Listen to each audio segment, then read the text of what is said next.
nos toca ver la última pata de funciones. Vamos a ver la función exponencial, la función logaritmo y las funciones trigonométricas, las básicas al menos. Ya. Vamos a entender de dónde salen, cuál es la idea, cómo se construyen, y vamos a mirar unas cositas más de los números reales que está bueno que sepamos qué, porque digamos que pasan estas cosas, solo por un tema de conocimiento más que por utilidad en general. ¿Ya? Entonces, a ver, esta cuestión está ahí, no sé por qué pregunto.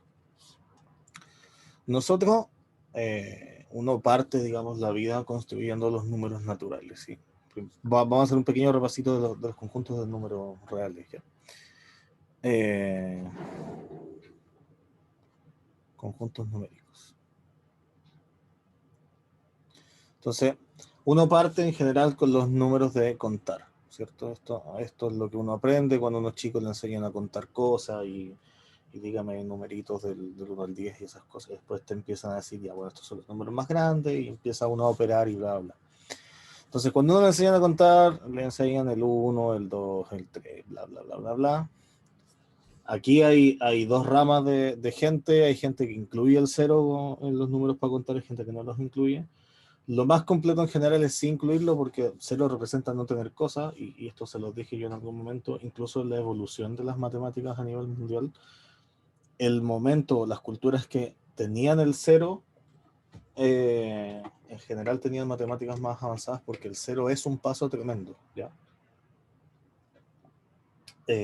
Hay culturas que fueron muy avanzadas pero que en matemáticas se quedaron medias pegadas y como que la explicación que se da desde ahora, digamos, desde que se empezó a estudiar un poquito el tema de los números y la historia, la creación del 0 fue un evento importante, así que el 0 en general uno lo añade, ¿ya? Entonces los números naturales son los que salen de aquí, de los que surgen para contar, ¿vale? Después, por ejemplo, cuando empezó el tema de las deudas y de que tú me debes plata y todo este asunto, tenía sentido que uno empezara a considerar números que tuvieran signo negativo porque representaban en el fondo, si yo te debía 7 unidades de algo, en el fondo, para familiarizarse con las cosas, le ponían el menos 7. ¿Ya? Entonces esto se extiende en el fondo a los enteros, que son considerar aparte de todas estas cosas al menos 3, al menos 2, al menos 1, bla, bla, bla, bla, bla. ¿Ya? Y ahí para adelante y sigue para adelante y para atrás. ¿Ya? Y ese simbolito es una Z. No sé la verdad, siempre me quedo con la idea de buscar por qué es una Z el símbolo, pero bueno.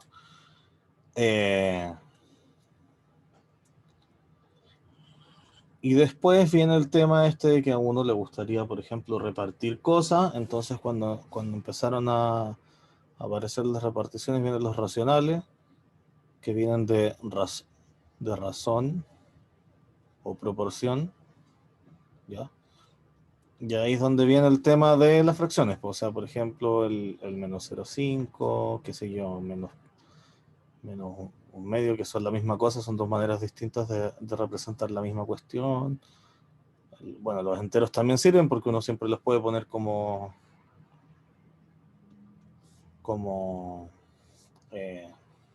divididos por uno, así que ese no es el problema. Así que esta cosa simboliza con la Q, y esto en algún momento también lo trabajamos. Esto dijimos que eran cosas que se escribían, bueno, a ver, son numeritos de forma R con R igual a P dividido en Q, P y Q enteros. De hecho, normalmente lo que de verdad se hace es que al P se le deja el signo y al Q se lo deja como natural sin el cero. ¿Ya? También a veces se pide que el P y el Q no se puedan simplificar, pero es irrelevante. ¿Ya? Y después, en la época de Pitágoras empezó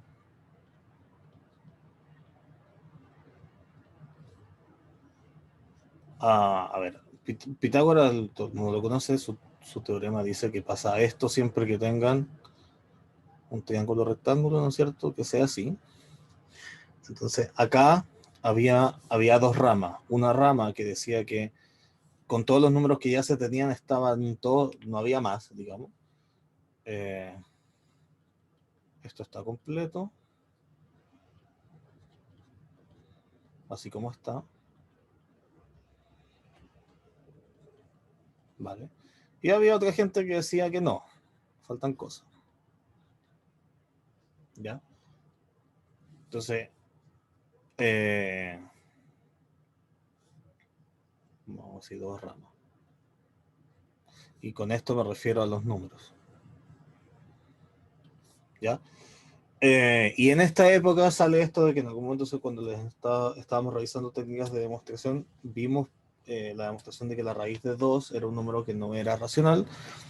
Y es porque en esta época fue cuando surgió la demostración de que la raíz de 2 no es racional. Ya. Después, en esta misma época también, por ejemplo, empezó a aparecer pi. Lo que pasa es que esto se tardó más tiempo en demostrarlo. ¿Vale? Tardó más tiempo.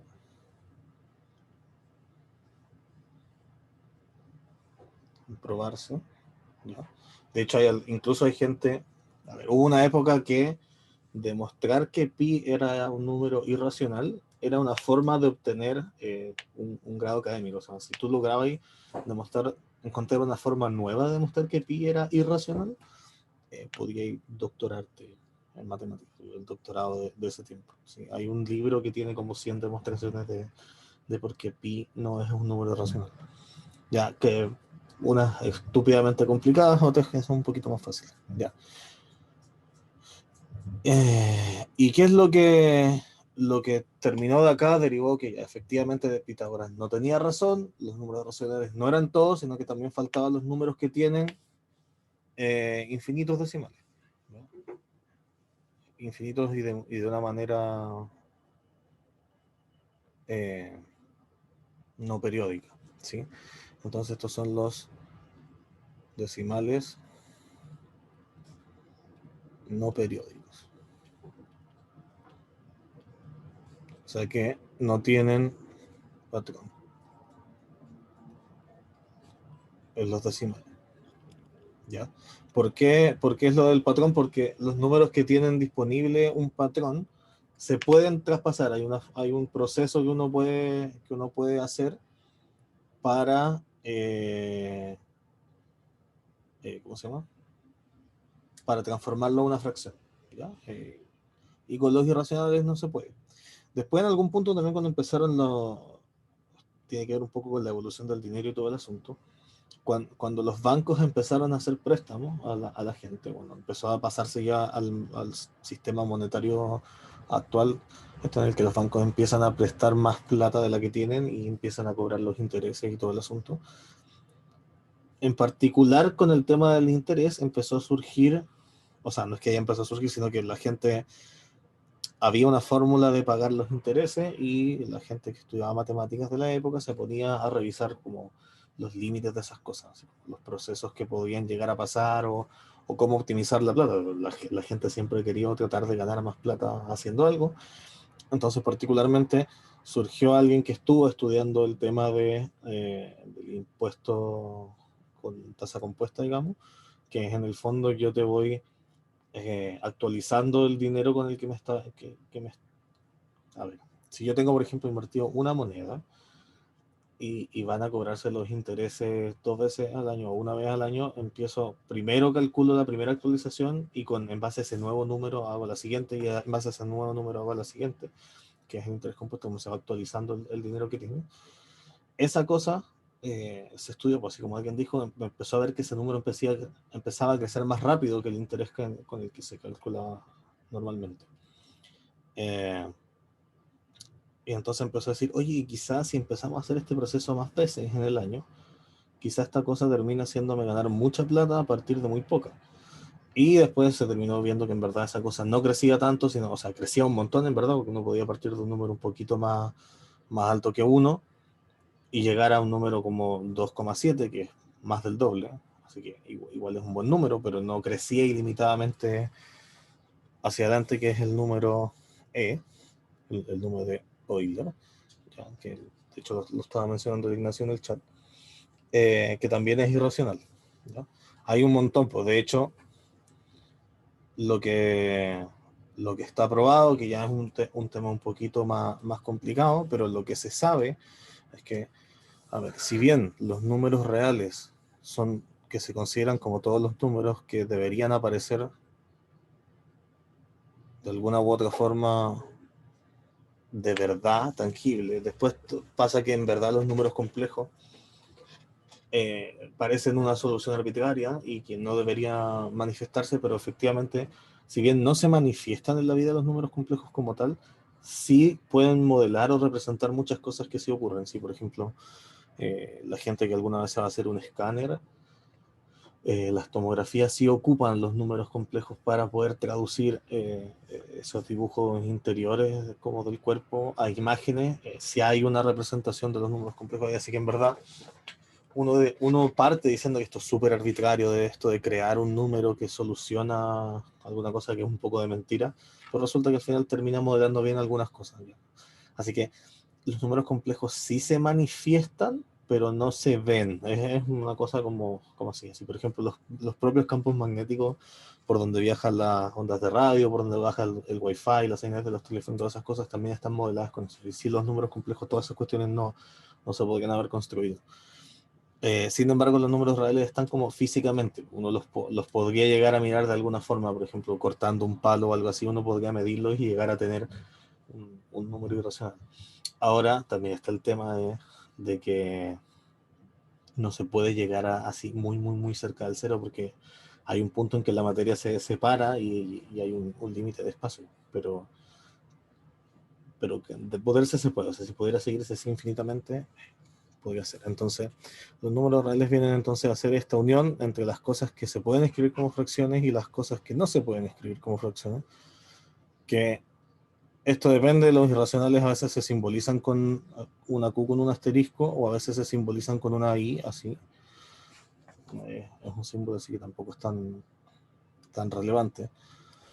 Lo importante es saber que están los racionales y están los irracionales. ¿Ya? El problema, como les digo, surge en esto que tiene que ver con los irracionales, porque los irracionales, a ver, de nuevo, si yo tengo un racional con infinitos decimales, pero que tienen un periodo, yo tengo, a ver, voy a anotar esta cosa. Sí, observemos lo siguiente. Si yo tengo un racional bonito, digamos, por ejemplo, un entero, así, 2, eso es un racional. Y esta cosa yo voy y la puedo escribir como 2 dividido en 1 y decir, ya, esa es la razón por la que está en Q. Ya, por eso es un racional, porque se puede escribir como 2 dividido en 1. Lo puedo escribir como 4 dividido en 2 y un montón de otras formas, pero quedémonos con eso. Si yo tengo, por ejemplo, 0,5, fácil, lo escribo como un medio. ¿Ya? Si tengo el 0,333, ya, que esto uno lo escribe así. Hay una regla que dice que lo que tengo que hacer es poner el coso que está en el periodo y después poner tantos 9 como números tenga el periodo. O sea, esa es la regla. O el algoritmo para hacer esta construcción. ¿Ya? Y después uno lo puede simplificar si esto es un tercio. ¿Ya? Y eso lo puede hacer con todos los decimales que tengan periodo, digamos, infinitos decimales, pero con periodo. ¿Ya? Así que, ¿por qué les menciono esto? Porque lo que yo les puedo decir es que, a ver, a mí me gustaría, por ejemplo, en un computador escribir este número. Pero yo para poder escribir un número que tiene infinitos decimales, no puedo estar infinito tiempo escribiéndole los decimales porque si no se me acaba el tiempo. Me quedo pegado en escribir ese número o en representar ese número. ¿Ya? Y dado que los que tienen periodos se pueden escribir como una fracción, entonces, ok, yo este número que tiene infinitos decimales lo puedo representar de manera abreviada poniendo 1 dividido en 3. Ok. Pero con los irracionales, que son con infinitos decimales,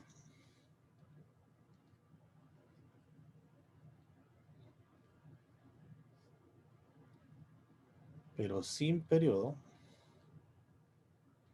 ¿Qué significa eso?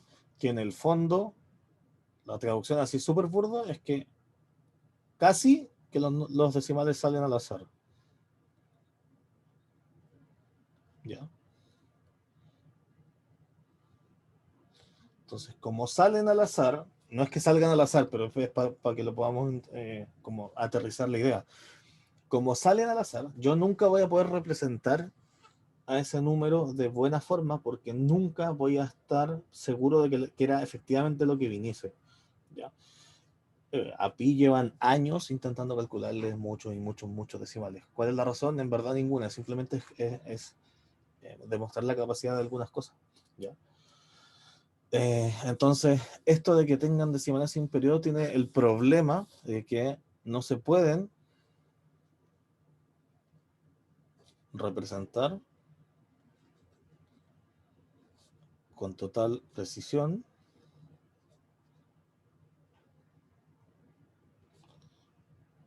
en tiempo o espacio finito.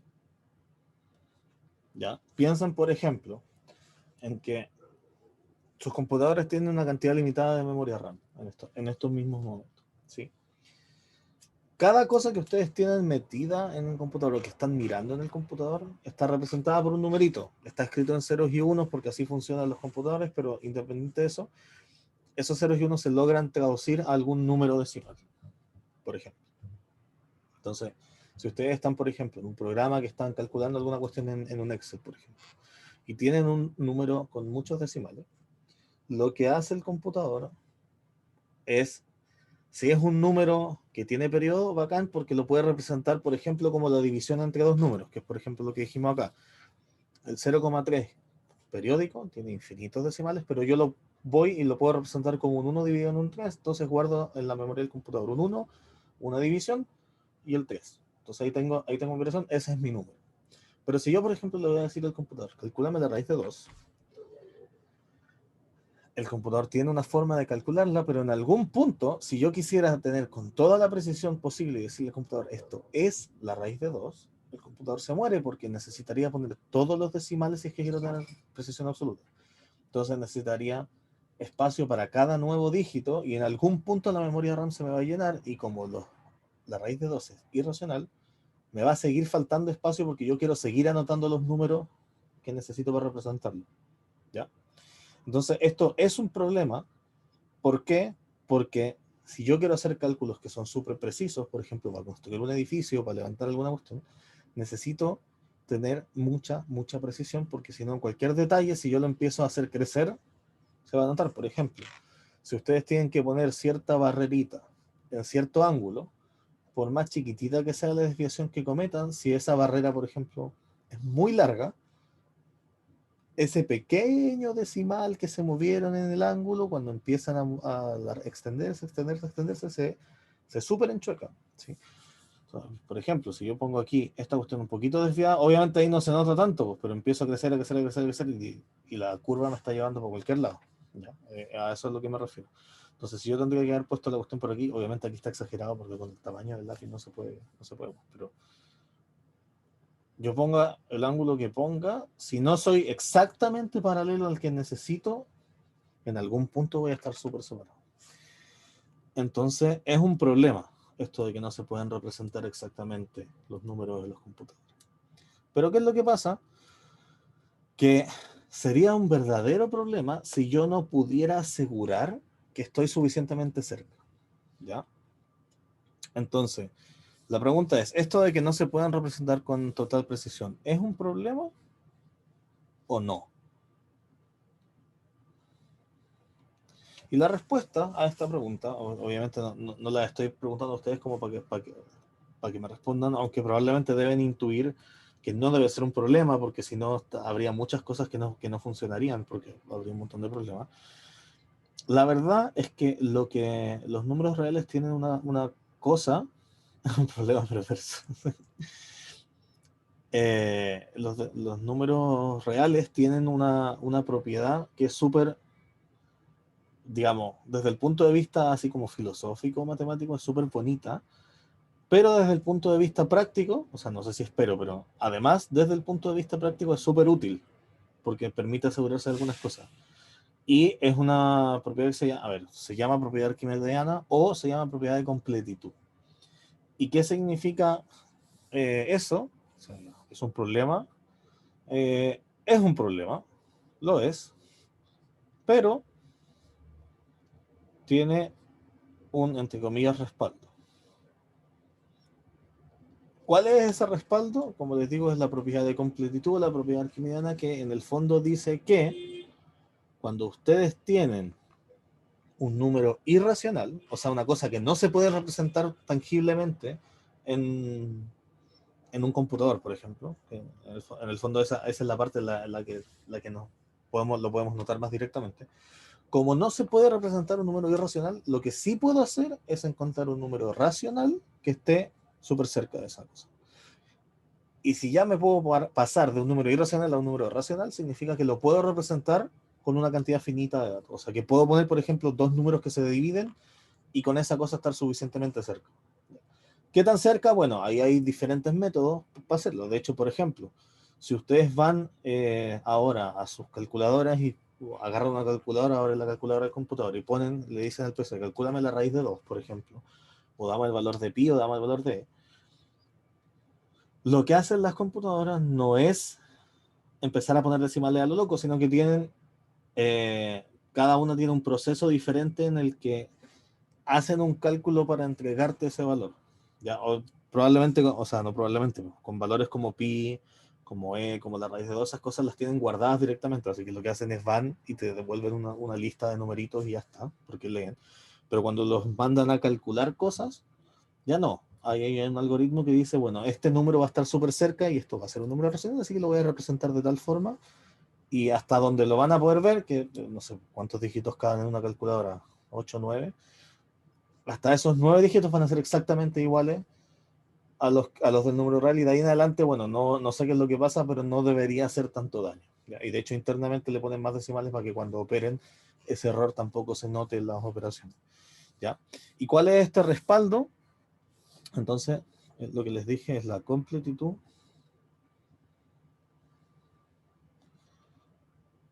de los números reales, o lo que también se conoce como propiedad arquimediana.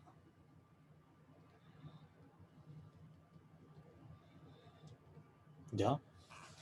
Y esta propiedad surge de que hay, porque a ver, lo que hicimos para, entre comillas, armar los números reales fue súper un poco constructivo, fue como ir diciendo, a ver, yo tengo números enteros, tengo números con signo, tengo fracciones y me faltan cosas que son los números que, o sea, que uno intuye y dice, bueno, son los números que tienen todos los decimales así medio locos.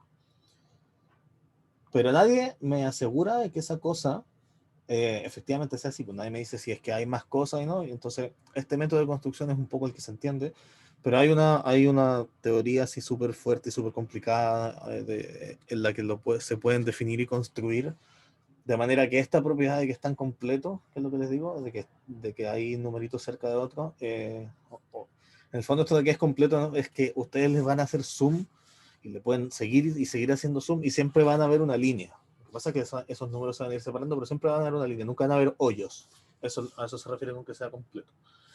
¿Ya? Y la forma en la que se construye para demostrar esta cosa es la que lo da, y lo da más o menos directo. ¿Ya?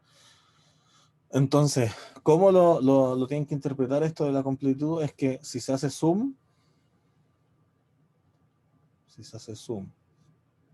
en la recta de números, siempre veremos una línea continua, o visto desde el otro ángulo, nunca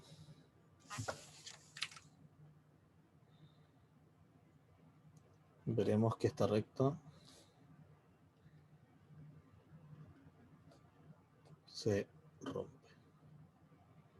¿Ya? Eso es lo que dice la propiedad de completitud.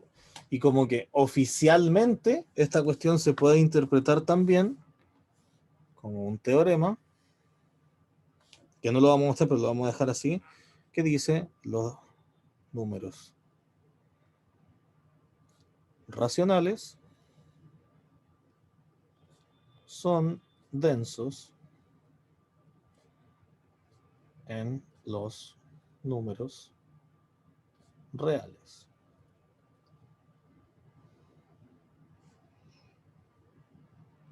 ¿Ya? Eso es lo que dice la propiedad y en el fondo esto significa que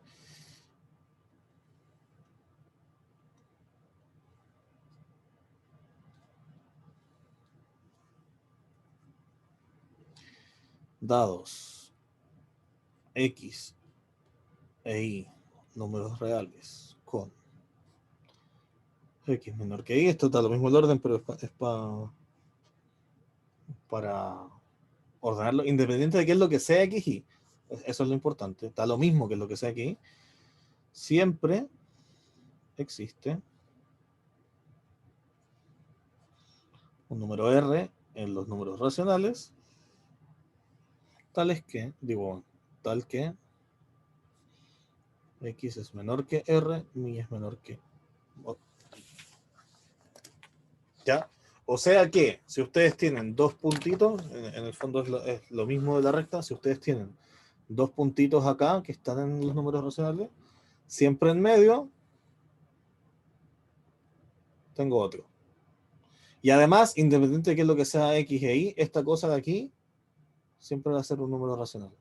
¿Ya?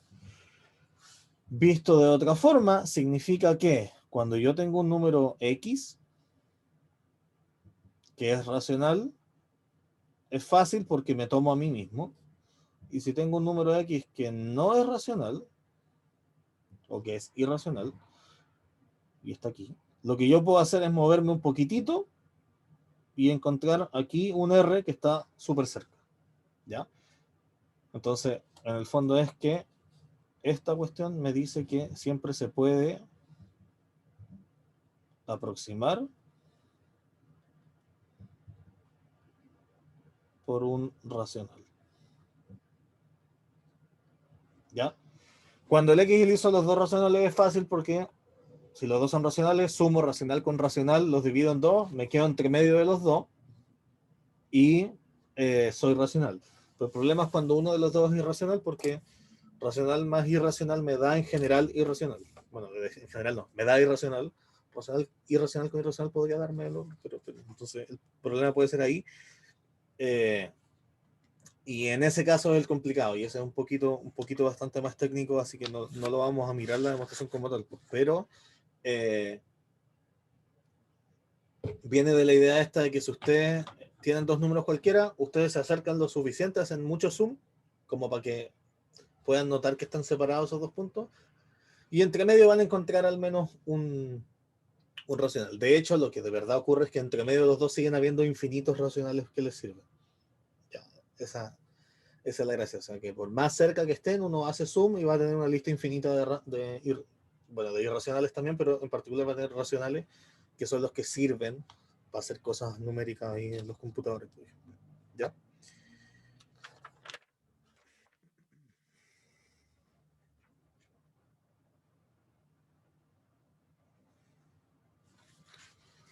Y en base a esta propiedad es que después se terminan definiendo varios números. ¿Ok? Y ya solo por darles en el fondo como el nombre de la cosa que ocurre aquí, lo que, lo que se ocupa en el fondo para hacer esta cosa es lo que se llama o se conoce como axioma del supremo. ¿Ya? Y en base a esta cosa, que es el axioma del supremo, es que se logra armar este número R que va entre medio y ahí queda la demostración hecha. Y lo que dice el axioma del supremo es una cuestión que suena media obvia, pero que en verdad es tan fuerte que no se puede demostrar, que se tiene que hacer, suponer cierta. que es lo siguiente. Todo conjunto de números reales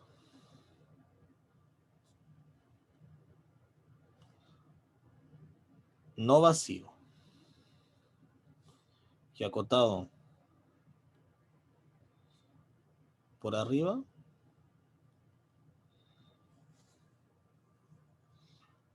tiene un supremo. ¿Y qué es lo que es un supremo? Es la menor cota superior posible. ¿Ya? O sea, dibujísticamente, si su conjunto fuese esta raya, por ejemplo, y termina aquí, todo lo que está, seamos naturales, esto digamos, va creciendo para allá, ¿sí? El X crece a la derecha. Si este es mi conjunto A, por ejemplo, que tiene todos estos puntos, y aquí termina, acá para la derecha siguen habiendo puntos que son mayores, porque van creciendo. Entonces lo que me dice esta cosa es que yo puedo poner aquí una barrera y hacerla mover para allá.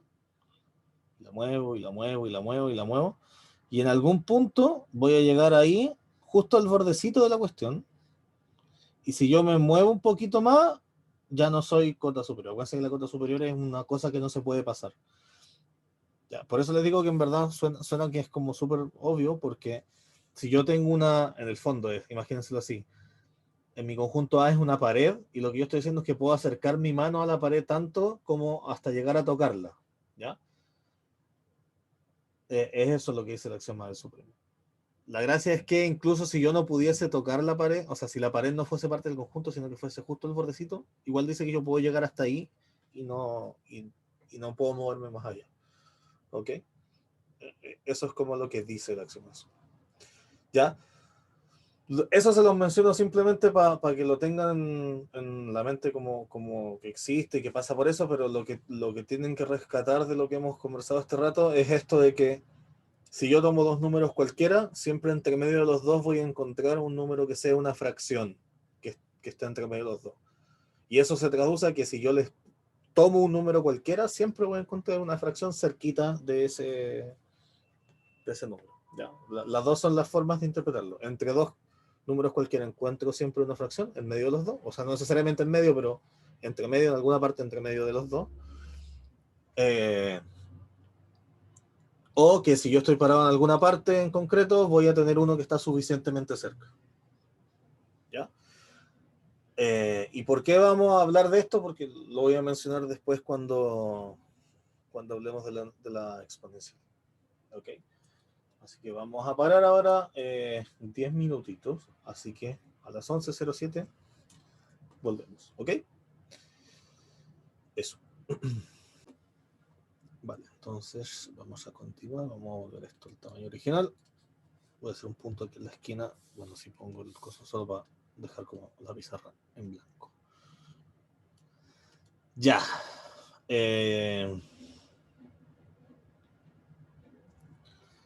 Entonces, lo que tenemos que cubrir en este momento es la función exponencial. Bueno, función dije. Función exponencial y función logaritmo.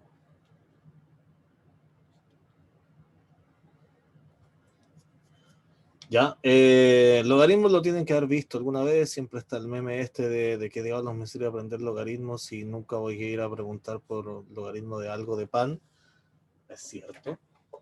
He escuchado ministros de educación diciendo eso, así que hay algo contra los logaritmos, pero nosotros no lo vamos a ver en el sentido de calcular cosas con él, que se va a hacer igual, pero lo vamos a ver en tanto función. Por eso pongo explícitamente la palabra función logaritmo, porque lo que me importa es analizar cómo se porta la función logaritmo. ¿Ya?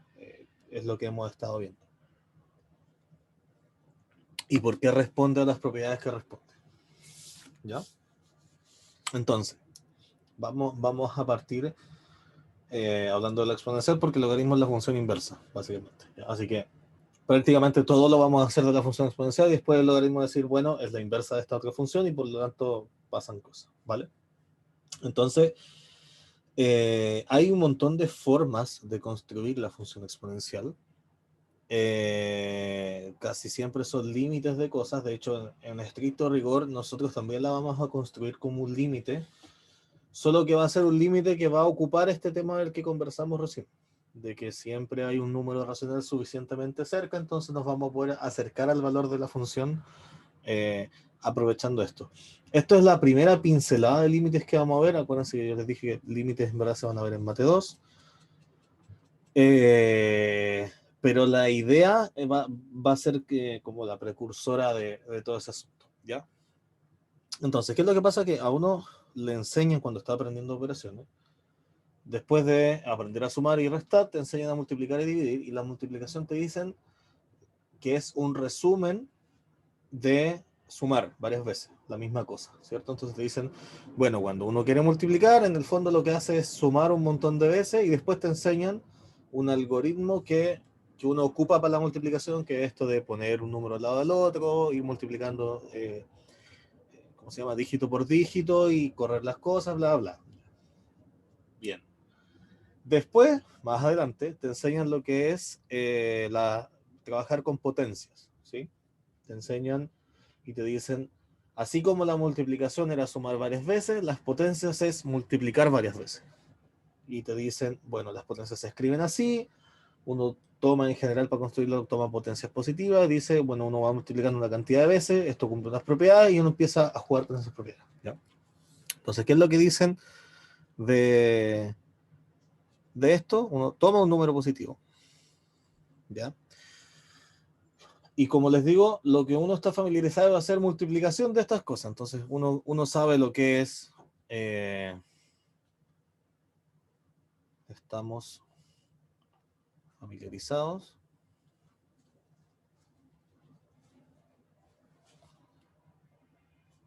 con lo que significa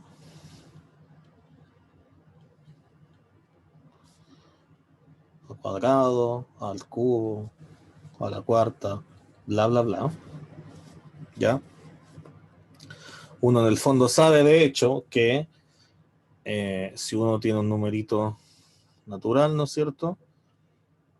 A elevado a n va a ser a por... Bueno, ahí, a elevado a n1 va a ser a... Sí, si uno lo quisiera hacer como si fuese una serie. Entonces, esto está, y uno sabe que esto cumple propiedades que son que cuando uno tiene de a elevado a m por a elevado a n, esto se suma, ¿no es cierto? Que cuando uno tiene a elevado a m y después todo eso elevado a n, significa multiplicar los exponentes, ¿sí? Y después a uno le dicen, bueno, si uno quiere dividir cosas, siempre que uno tenga que m es mayor que n, yo puedo calcular cuánto vale a elevado a m dividido en a elevado a n, haciendo la resta. Así. ¿Ok? Pero a uno le limitan esto al principio. Le dicen, no, es que esto hay que hacerlo siempre que yo tenga arriba suficientes veces la A, como para que abajo, por ejemplo, lo puedo cancelar así, tun, y me quede la pura A, que va a ser justo 3 menos 2. Así que ese es como el proceso que ocurrió aquí.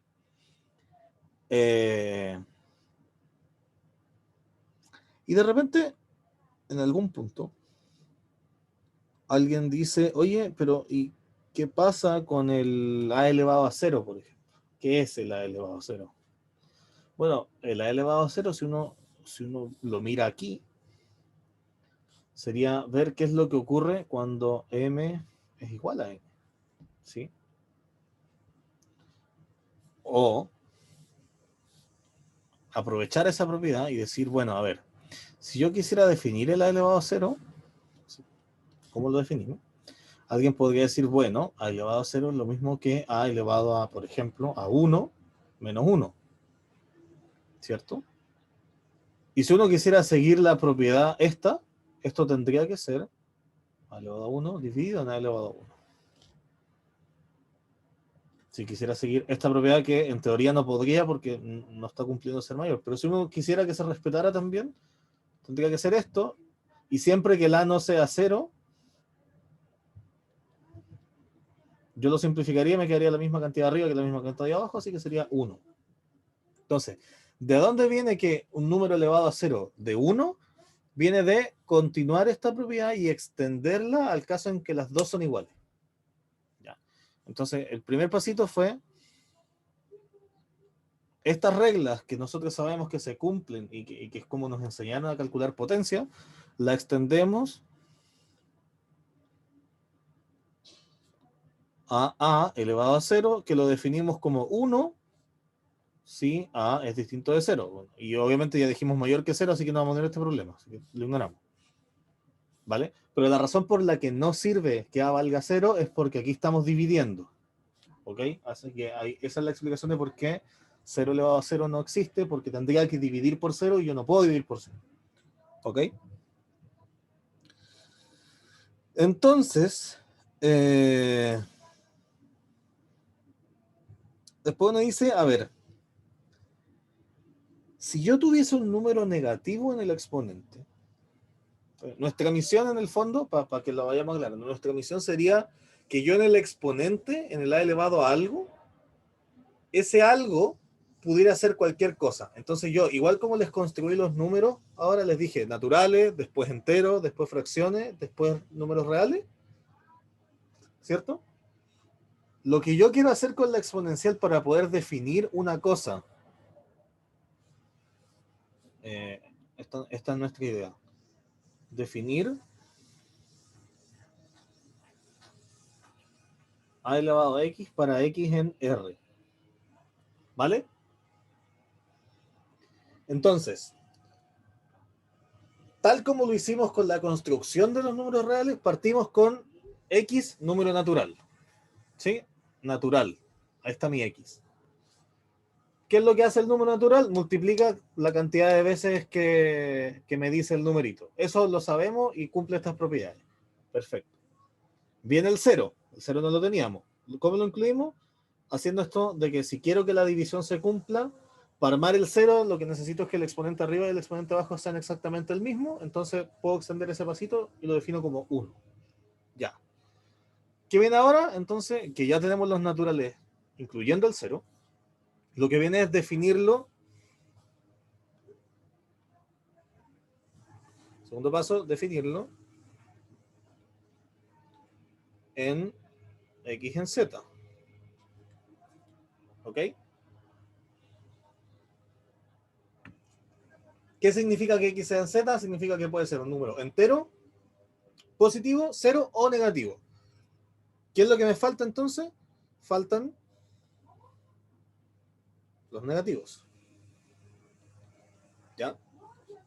Entonces, imagínense que yo tengo un número m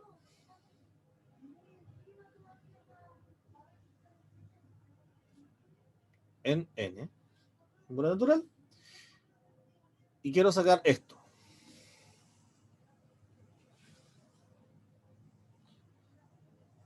Lo pongo natural para que el menos me represente el signo directamente, porque podría haber puesto un número entero así tal cual, pero nos hubiésemos enredado, ¿ya? Así que la n va a ser positiva y lo que le está marcando el signo es efectivamente el menos que está afuera.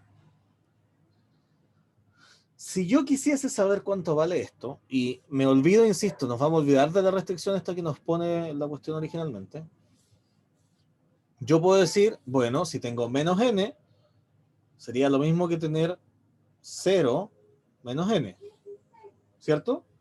Si tengo menos n, 0 menos n es exactamente la misma cosa. Y voy a ignorar todo, así no respeto nada. Y directamente digo, tengo 0 menos n, lo que yo tendría que poner aquí es a elevado a 0 y a elevado a n. Si sigo la regla de la división, ¿vale? Entonces, yo ya definí a elevado a 0, esto es a elevado a n. Entonces, ¿cómo debería definir para mantener cumpliendo las mismas propiedades? El exponente negativo divido por el exponente sin el signo. ¿Ok? Entonces, de aquí en adelante, ya tengo definido para todos los números enteros. ¿Por qué? A los positivos lo que hago es multiplicar, y para los negativos lo que hago es multiplico esa cantidad de veces, y después hago 1 dividido en esa cosa. Y ahí me sale el número. ¿Ok? Entonces, eso es lo que hago. Calculo, en el fondo esto dice, se calcula a sub n, y luego 1 dividido en a sub n. A elevado a n, no sub n. ¿Ya?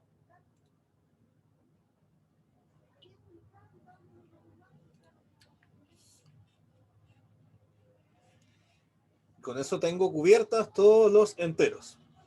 Ya. ¿Qué viene después de los enteros? Racionales. ¿Y qué son los racionales? Son fracciones. ¿Ya? Entonces, lo que necesitaría es poder definir cuánto vale a elevado a una fracción. ¿Ya? Entonces, tercer paso, queremos a elevado a x para x en q. O sea, para p y q, vamos a considerar los naturales porque si uno de los dos fuese negativo ya sabemos qué es lo que hay que hacer. Cuando es negativo, divido. Así que me basta con definirlos para positivos, después para los negativos lo que hago es dividir igual que antes.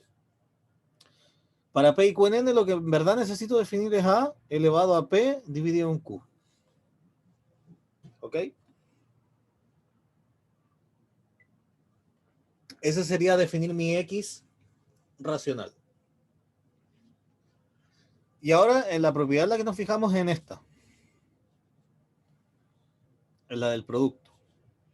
¿Por qué me quiero fijar en la del producto? Porque si yo tengo p dividido en q, es lo mismo que p por 1 dividido en q. ¿Cierto? Y si yo sigo las instrucciones de esta formulita, si yo tengo un producto de números, de nuevo estamos ignorando que acá me pide que son enteros, ignoremos esa cosa. Tengo dos números multiplicándose, entonces esto debería ser el número y después elevado al otro número. ¿Ok? Si p era un número natural, a elevado a p yo ya lo sé hacer. Multiplico a p veces. Listo. ¿Qué es lo que en verdad necesito definir? De aquí sale que, a ver, a de p se puede calcular con lo que ya tenemos.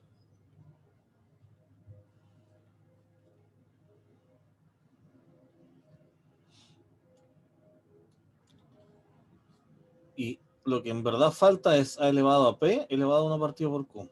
Necesita saber qué hacer con cosa elevado a 1 partido por q. Entonces, lo que de verdad necesita definirse acá es qué hago con el 1 partido por q. ¿Ya? Entonces, la idea de la persona que hizo esta construcción es la siguiente. Pensemos en p igual a q. Si p es igual a q, lo que yo estoy diciendo es que a elevado a p dividido en q, que es a elevado a p elevado a q, o sea, a 1 partido en q, sería en verdad a elevado a p elevado a 1 partido por p. Y que si lo vuelvo a escribir como lo teníamos originalmente sería p dividido en p, o sea, a elevado a 1. Solita la a. ¿Ya? O sea que, en el fondo, lo que tiene que hacer el 1 partido por p es lo contrario a lo que hace el p. O sea, que si elevar a P era multiplicar P veces, lo que tiene que hacer el dividido por P es cancelar esa multiplicación. Por ejemplo, si yo tuviera 2 por 2 por 2 por 2, lo dije 4 veces, ¿cierto? Tendría 2 elevado a 4. Lo que yo tengo que hacer es anular ese elevado a 4. ¿Y cómo uno lo puede anular? Hay dos formas. Lo divido o, ya que estoy usando el mismo número todo el rato, lo que podría hacer es tomarle la raíz. Donde queda más claro es, por ejemplo, si tengo 2 por 2, tengo 2 elevado a 2. Si le tomo raíz cuadrada, lo que hago es cancelar ese elevado a 2, porque le tomo la raíz cuadrada y me quedo con el 2 otra vez. Entonces, ¿qué es lo que hace? De aquí uno nota que elevar a 1 partido por Q es más o menos tomar una raíz. O sea que, finalmente lo que uno dice es, ok, si tengo A elevado a 1 partido por P, o por Q en el fondo para respetar la letra original, lo voy a definir a mano como la raíz Q, que es un número natural, así que tiene sentido, de A. Y A, yo lo pedí que fuera positivo, así que la raíz no va a tener problemas. ¿Ok? De esta forma, entonces, cuando yo tenga para X igual a P partido por Q, con P, Q, números naturales. Cuando yo tenga A elevado a X, esto va a ser A elevado a P dividido en Q, y esto va a ser raíz Q de A elevado a P. ¿Vale? Y ahí es como se divide. ¿Yo puedo calcular las raíces? Sí, porque en el fondo para calcular la raíz, lo que yo hago es decir X elevado a P, bueno, más la letra de X porque lo ocupé ahí, pero para sacar esto de aquí, lo que digo es Y elevado a Q igual a A. Entonces de aquí, esta cosa, uno la despeja como así. ¿Ya?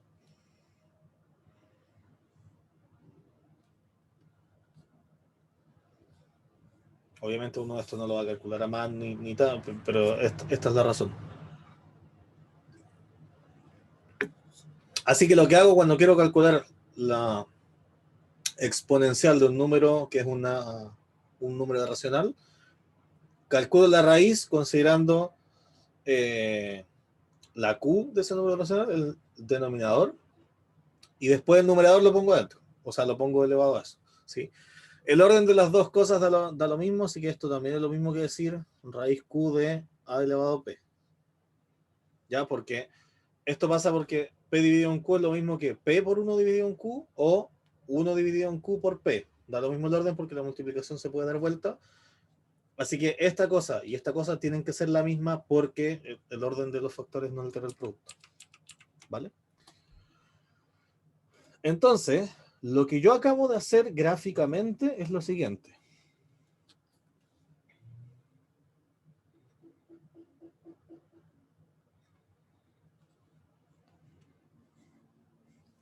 Wait. Para los racionales negativos, extendemos dividiendo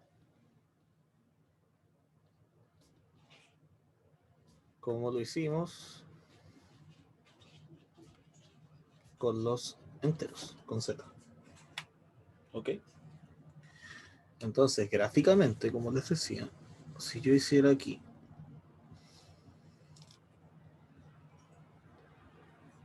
los ejes, lo que yo obtuve fue lo siguiente.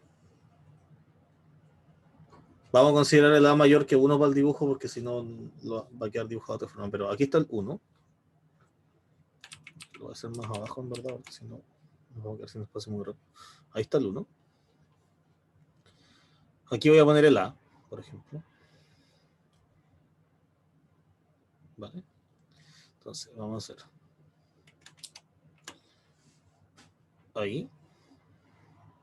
aquí va a ir el 2, el a cuadrado. Esto se crece muy rápido porque es una función exponencial. Después lo que hice fue decir, bueno, aquí los tengo, ahora voy a dividir.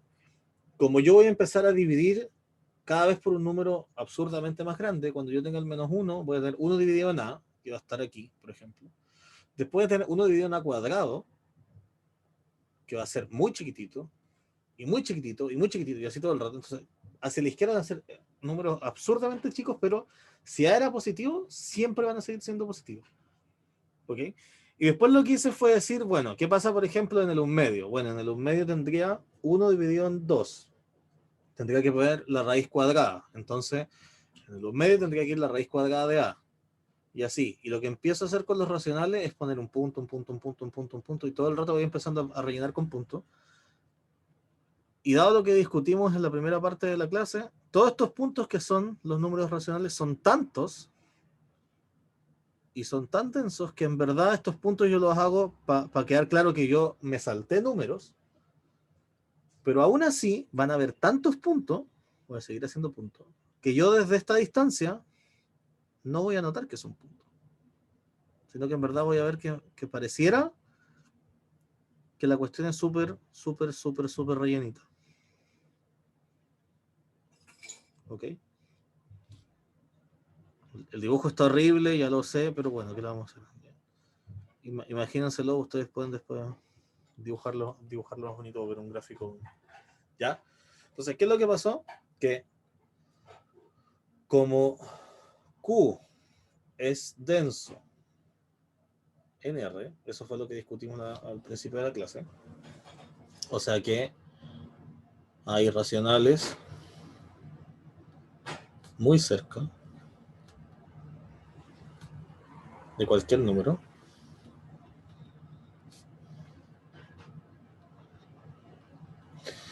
Este gráfico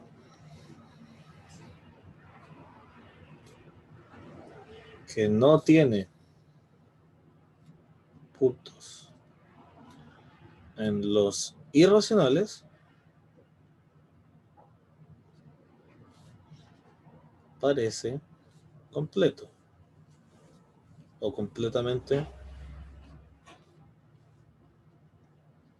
dibujado. O sea, como si fuera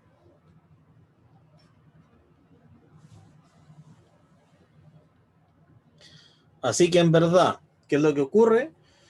Que yo para definir la función exponencial lo que hago es, si yo quiero calcular cuánto vale la exponencial en un número irracional, lo que hago es tomar un número racional e ir acercándome mucho, mucho, mucho a ese número irracional que yo sé que puedo acercarme por esta propiedad que les dije de completitud. Y en algún momento, si me sigo acercando, voy a llegar a ese valor. ¿Ya? Porque como puedo estar tan cerca como quiero, como que en el fondo puedo tomar ese límite y llegar a ese número irracional. ¿Ok? Entonces, la función exponencial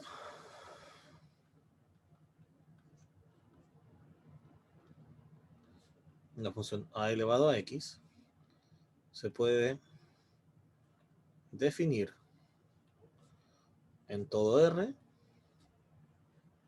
usando la completitud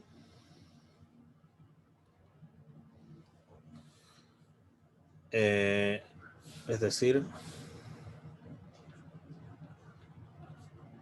acercándonos a los valores irracionales a través de racionales. En lo que vendría siendo, en el fondo, un límite. ¿Ok? Entonces, como resultado de esta cosa, en el fondo lo que estoy diciendo es que la función como tal va a quedar una línea continua cuando yo haga este parche, que es la completitud.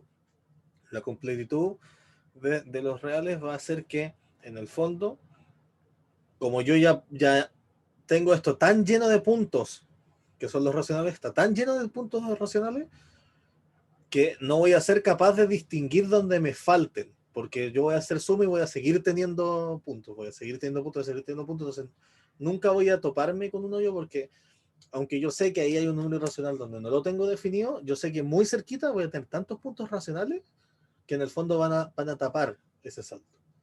¿Ya? Y como se va a ver tapado, en el fondo yo asumo y digo, bueno, en ese punto vale algo. ¿Y qué es lo que vale? Bueno, el resultado de ir acercándome a través de esos valores. ¿Vale? O sea que si yo hiciera el zoom, en el fondo, así como imagínense que esto, imagínense que lo que yo tengo es esto, y yo lo veo así, y cuando uno hace zoom, lo que en verdad ve es esto, pero como les dije, esto se va, está tan lleno que esto se va a seguir viendo como si fuera continuo. Y después si le vuelvo a hacer zoom, lo voy a seguir viendo así. Y en el fondo lo que va a pasar es que si yo supiera que aquí es donde está mi número irracional, yo voy a tener puntos así. Y esos puntos son tantos que en el fondo van a ir llenando ese espacio y yo no voy a ser nunca capaz de ver el espacio. Por más zoom que le haga. Entonces, en el fondo le digo, bueno, ya, si esta cuestión no la puedo ver, filo. Esto yo lo considero como si fuese así. Como si todo esto estuviese relleno en verdad. Porque ¿cómo no lo voy a poder ver? ¿Ok? Suena como muy ya, sí, pero así es. ¿Ok? Entonces la función exponencial se define así y dado que se definió así, cumple todas las propiedades que cumplían las potencias. ¿Ok? Entonces, por la definición, se tiene eso. Ahora, cuando A igual a E, o sea, el número de Euler,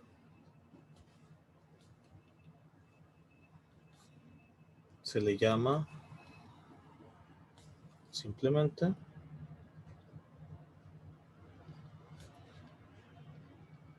función exponencial.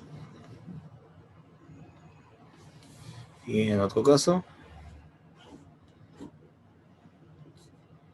sería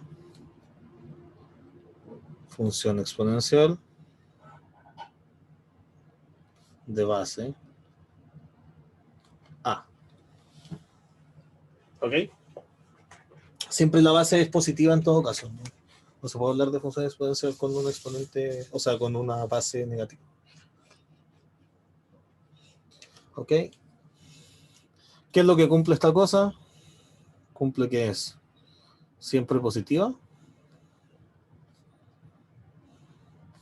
Perdón, a ver. Entonces la función más que f se le llama exp, así, va de r a r, lo que entrega la exponencial de x definido como real a x. ¿Ya? Y ahora sí, esta cosa es positiva, positiva, o sea que no tiene ceros, estrictamente creciente,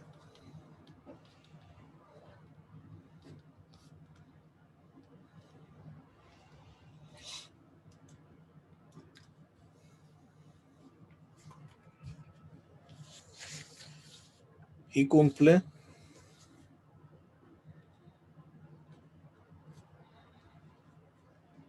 con las propiedades de potencias. Es decir, e a la 0 es 1, e a la x más i es e a la x por e a la i,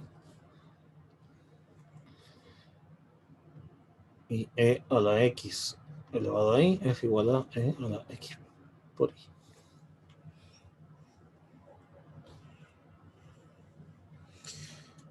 Bueno, y también está que e a la menos x es 1 partido por e a la x, bla, bla. Todas las de las potencias son así, ¿ok?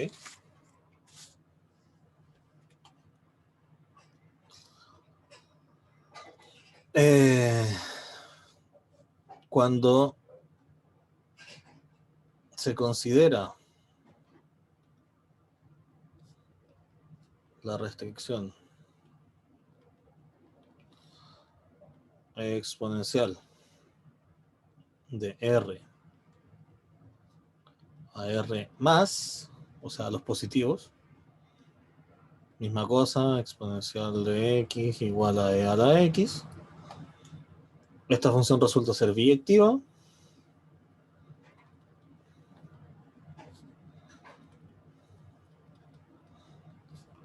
Y su inversa es la función logaritmo natural. ¿Ya? Cuando tenemos a elevado a X, la inversa se llama logaritmo en base A. ¿Ok? Esa es la única diferencia entre las dos. ¿Cuál es el numerito que está de base? ¿Ok?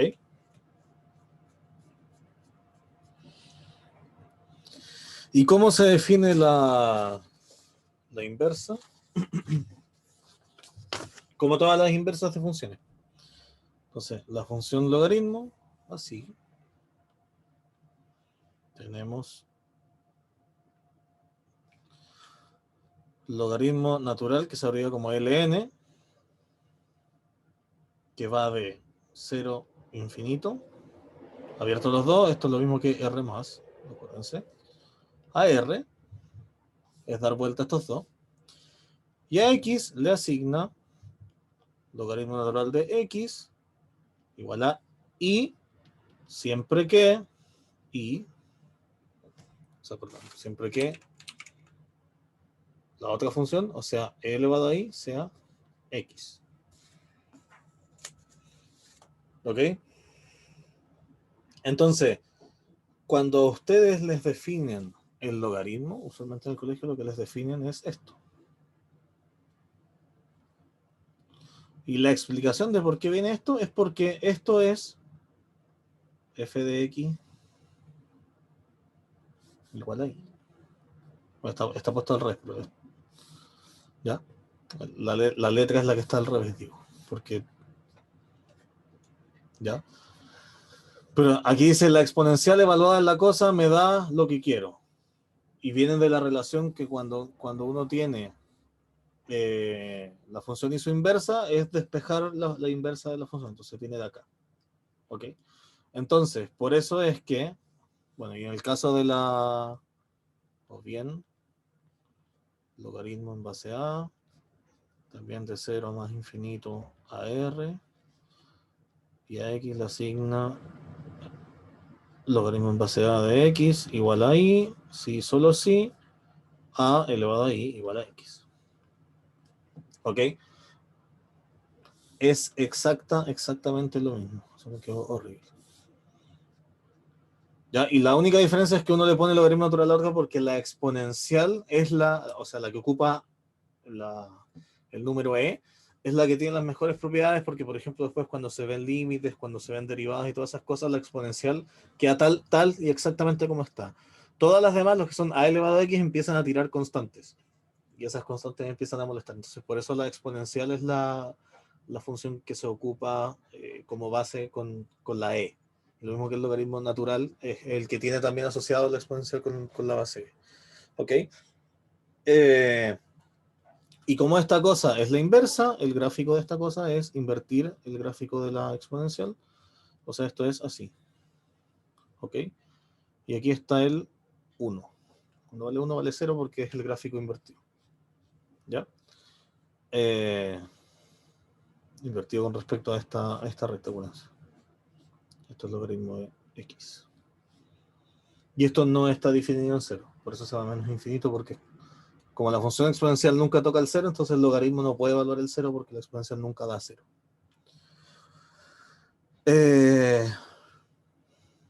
Y eso, ahora, ¿qué propiedades tiene y qué tipo de problemas se puede hacer? con esto se hace exactamente lo mismo que con las demás funciones, ¿sí? Lo que pasa es que estas dos funciones requieren un poquito más de construcción y de manejar un poco más de conceptos para poder definirlas. O sea, yo les podría hacer el dibujo y ya está, pero no es tan fácil de aplicar como en el X cuadrado, que uno está un poquito más familiarizado, ¿ya? Pero las cosas que se pueden hacer con esto son exactamente lo mismo. No hay mucho que matraquear de aquí porque estas se van a usar en verdad cuando veamos logaritmos y esas cosas. O sea, logaritmos, límites y derivadas. Así que basta con conocerlas, saber dónde está el cero, que la exponencial no toca el cero, que el logaritmo no toca solo en el 1, que las dos funciones son crecientes, que no están definidas en todas partes que una es la inversa de la otra. Y el resto son las propiedades de las potencias. Ok. Eso. Hasta aquí va a ser la clase de hoy, así que nos vemos mañana. Profe,